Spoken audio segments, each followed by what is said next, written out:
My dear students, this is the second part of the explanation from the poem The Patriot. Now continue with this video. Dear students, you have watched the first part of this video, and now we start with the fourth stanza. There's nobody on the housetops now. इससे पहले आपने देखा the poet has described his past year condition when he was welcomed by the people after returning from a war, and now he is presenting his current condition. He says there's nobody on the housetops now. कहता है कि एक साल पहले पूरी छतें भरी हुई थी लोगों से, और आज देखो छतों पर कोई भी दिखाई नहीं देगा. Just a palsied few at the window sat. palsied few, वो कहता है कि कुछ लोग जिनको पालसी हो गया है, जिनको लकवा हो गया है, वही लोग बैठे हुए हैं जो चल नहीं सकते, जो कमज़ोर हैं या जिन्हें बीमारी है. बस वही लोग छतों पर बैठे हुए हैं विंडो के किनारे, सिर्फ देखने के लिए कि आज इस पैट्रियट के साथ क्या हो रहा है. For the best of the sight is all allow at the shambles gate, because the best sight is at the shambles gate. वो कहता है कि सबसे बढ़िया जो सीन है ना, वो लोगों को लग रहा है शैम्बल्स गेट पर है. यानी शैम्बल क्या है? जहाँ पर स्लॉटर हाउस है, जहाँ पर उसे सज़ा दी जाएगी, फांसी दी जाएगी, या उसको जो भी डेथ सेंटेंस एग्जीक्यूट किया जाएगा. तो सब लोग का मानना है कि सबसे बढ़िया सीन है ना वहीं पर है, चलो वहीं चलते हैं. तो छतों पर कौन रहेगा? कोई नहीं. लेकिन विंडो से जो लोग चल नहीं सकते वो लोग विंडो से देख रहे हैं शैम्बल गेट की तरफ. और better yet by the very scaffolds foot, by the very scaffolds foot I trow. कहता है कि जो स्कैफोल्ड लगा हुआ है ना, जहाँ पर मैं जा रहा हूँ, खड़ा हुआ हूँ उस जगह पर, वहीं सीन लोगों को बढ़िया दिखाई दे रहा है, इसलिए कोई भी अब छत पर नहीं है. Fifth stanza. I go in the rain and more than needs. A rope cuts both my wrists behind. Now the patriot says, I go in the rain. When he was going to the scaffold, it was raining. जब वो scaffold की तरफ जाता है तो बरसात हो रही थी. And again he says, more than needs. More than needs means that is needed to punish a criminal. जो एक क्रिमिनल को पनिश करने के लिए जो ज़रूरी मेजर्स हैं, उनसे ज़्यादा कहीं उसके साथ ज़्यादती हो रही है. ही सेज और वो cuts both my wrist behind. उसके हाथ, उसकी रिस्ट हैं, कलाइयाँ हैं, पीछे रस्सी से बंधी हुई हैं, और उस रस्सी की रगड़ की वजह से उसकी कलाइयाँ कट रही हैं रस्सी से.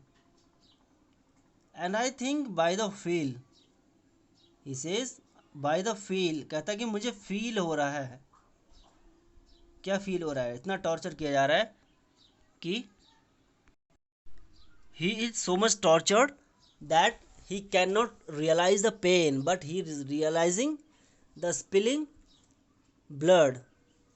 जो ब्लड उससे निकल रहा है उसके फॉरहेड से, उससे उसे महसूस हो रहा है माई फोरहेड ब्लीड्स, की फॉरहेड से खून निकल रहा है.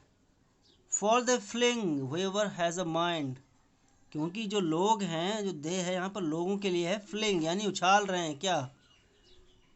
स्टोन्स एट मी, वो उसकी तरफ स्टोन्स को उछाल रहे हैं, पत्थर फेंक रहे हैं. क्यों? whoever has a mind, क्योंकि उनका जो दिमाग है कहाँ लगा हुआ है? for my years misdeeds. वो कहता है जिन लोगों के दिमाग में ये बात भरी हुई है कि एक साल के बीच में इससे कौन सा ऐसा मिसडीड यानी गलत काम हुआ, और उस गलत काम को सोचकर सिर्फ मिसअंडरस्टैंडिंग की वजह से वो लोग उसको पत्थर फेंक फेंक कर मार रहे हैं, और उसके माथे से खून निकल रहा है. इस वजह खून भी निकल रहा है वहाँ से, और रस्सियों से कलाइयाँ कट रही हैं, वहाँ से भी खून निकल रहा है. तो how much he is tortured, isn't it? And now lines stanza 6. Thus I entered and thus I go. वो कहता है कि ऐसे मेरी एंट्री हुई लाइफ में, और इसी तरह मैं जा रहा हूँ. कि इंसान जब लाइफ लेता है, जब लाइफ में आता है तो क्या होता है? उसका स्ट्रगल स्टार्ट हो जाता है बिगनिंग से ही, और स्ट्रगल करते ही वो लाइफ मतलब छोड़ देता है, ऐसे ही चला जाता है। तो कहता है कि इस तरह मेरी एंट्री हुई और मैं इस तरह जा रहा हूँ। यहाँ पर एक लाइफ का है, और दूसरा मतलब ये है कि जब वह विक्ट्री लेने के बाद, बैटलफील्ड को जीतने के बाद जब अपने मतलब घर पर लौटा, तो लोगों ने कैसा उसका वेलकम किया, तो उसकी एंट्री हुई। और अब जब उसे ले जाया जा रहा है एग्जीक्यूशन के लिए, तो यहाँ से जा रहा है, तो कहता है कि देखो मेरी एंट्री कैसे हुई थी गांव में, और अब मैं गांव से बाहर कैसे जा रहा हूँ। और लाइफ के लिए भी यहाँ बोला गया है,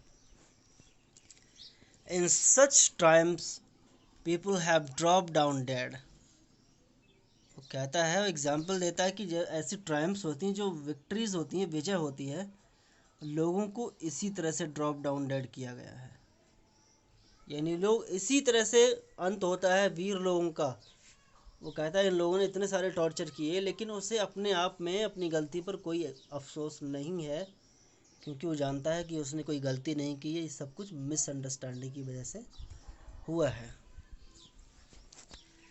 paid by the world what dust दो ओ मी।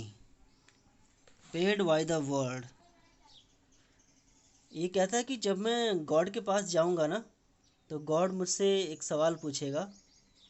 पेड बाय द वर्ल्ड यानी तुम्हें तो दुनिया से ही मिल गया, दुनिया ने ही तुम्हें पे कर दिया, कि जो रिज़ल्ट है, जो मोक्ष है या मुक्ति इसे बोलते हैं, वो तुम्हें दुनिया ने दे दिया, क्योंकि तुमने दुनिया ने जो कुछ तुम्हारे साथ किया है उसको तुमने सहन किया है, उसको बेयर किया है।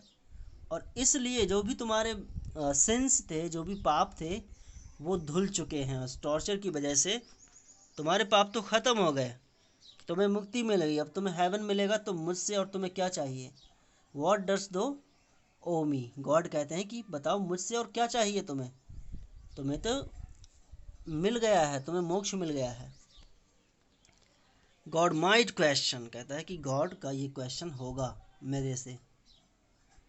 Now instead it is God shall repay I am safer so. तो कहता है कि भले ही लोगों से कुछ भी मिला या ना मिला, लोगों से मेरी विक्ट्री का, उनके लिए मैंने जो कुछ भी किया उसका भले ही कोई सिला मिला या नहीं मिला, लेकिन वो क्या कहता है, इज गॉड शैल रिपे, यानी जो कुछ मिलेगा मुझे गॉड से मिलेगा।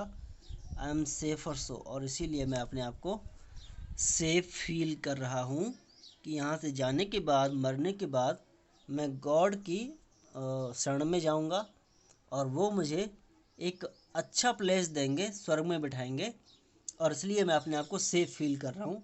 And he doesn't repent for anything. So my dear students, I hope you have understood very well the explanation. Comment, leave your comments if you like it, and any suggestions are welcomed. Thanks for watching the video, and whoever had not subscribed the channel, do subscribe the channel. Thanks and have a wonderful day.